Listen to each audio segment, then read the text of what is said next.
What's up, everybody? Welcome back to Pens and Tea. My name is Carrie, and today we're going to be talking about the Jinhao Shark pen.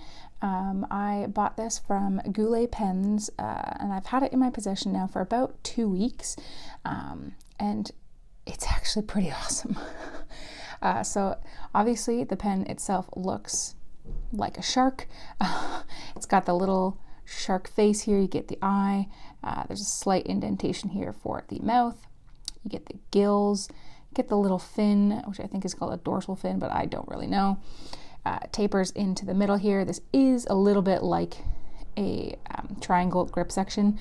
The bottom is rounded though, so it's not flat, and then does have two spots here where your thumb and pointer finger go, and then the barrel does taper a little bit towards the end. It does come with a sticker. I've left it on so you can see that. And I'm honestly a little bit worried that it's going to be sticky when I try and take it off if I get a Parker hair out of the way. I left it on purpose so I could show you the way that it comes, but I'm hoping it peels off nicely, and we're going to find out together. And it does. It doesn't seem like there's any residue, which is awesome.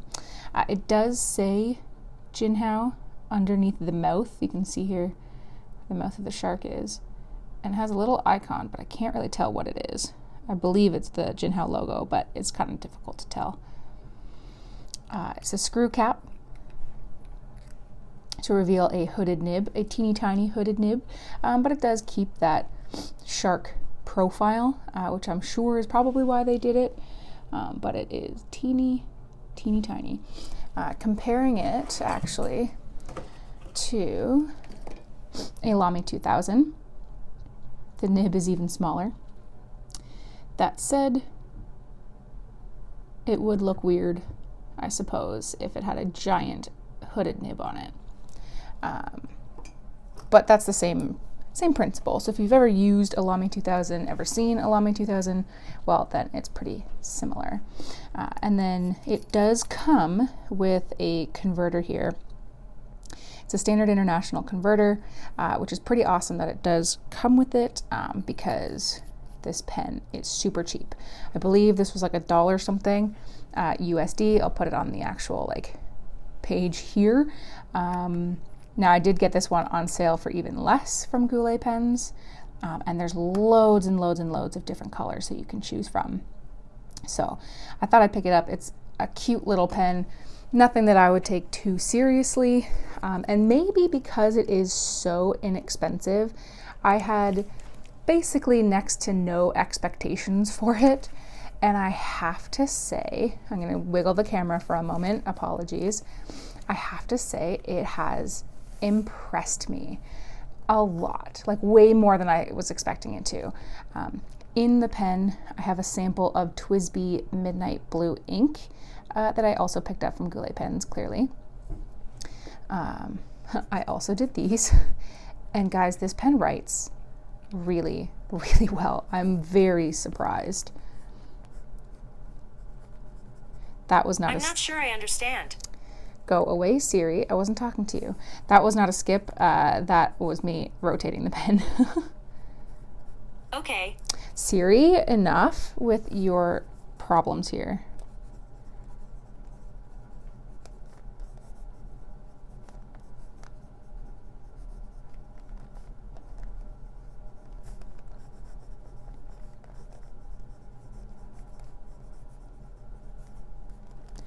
All right, so the quick brown fox jumps over the lazy dog. The ink is appearing a little bit more black on camera than it is in real life, but it is a very, very dark blue. This is an extra fine nib. It is the only option that you have, but guys, it's so smooth. Like, it is so smooth. There is a little bit of tooth only because it is an extra fine nib, but it writes so well. And again, I potentially had a little bit, and I try so hard not to be biased toward a pen before I use it, but because of the price point of this, I was expecting virtually nothing, and I like it so much more. I mean, to compare it to a fine platinum preppy, here we'll get a fine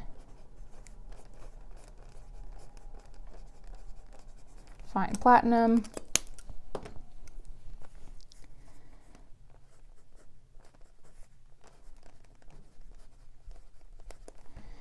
It is definitely ever so slightly thinner as far as the line goes, but I have more feedback with this than I do with this. Now, granted, this is the Carbon Black is a drier ink. This is I would say a decent ink. I pulled a bit of a no-no and I put an ink in there that I'm not super familiar with. But that said, it's appropriately wet. It's not a gusher between the two combos, but it is certainly appropriately wet. I don't want to smear it because this ink does stay on my fingers forever. But I really like it though. It's a super dark blue and it does have a nice sheen. Reverse writing.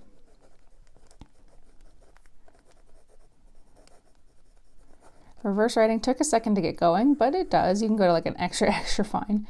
In the 2 weeks that I've used it, I've had no problems with hard starts or skips. I will say it does have a little bit of the, Lamy 2000 thing that people keep talking about, in that if you rotate your pen, it can stop writing. But you have to rotate it pretty far. I mean, I was pretty far off here when that stopped. So you've got to rotate it pretty darn far. And because of the grip section, you're kind of locked in. So you don't really have that issue too much. I'm very pleased. I'm very pleased with the way that this writes. It has definitely exceeded my expectations. I love the fact that it comes with a converter, because basically, like I just, this pen must cost them like a penny to make, like in order to make any profit off of it. Like I don't understand how they could be. I mean, maybe because they're making like, millions at a time, because it's a cheap feeling pen. Certainly there's not really much quality. I mean, I will say the Platinum Preppy feels a little bit more substantial than this. But honestly, I think between the two,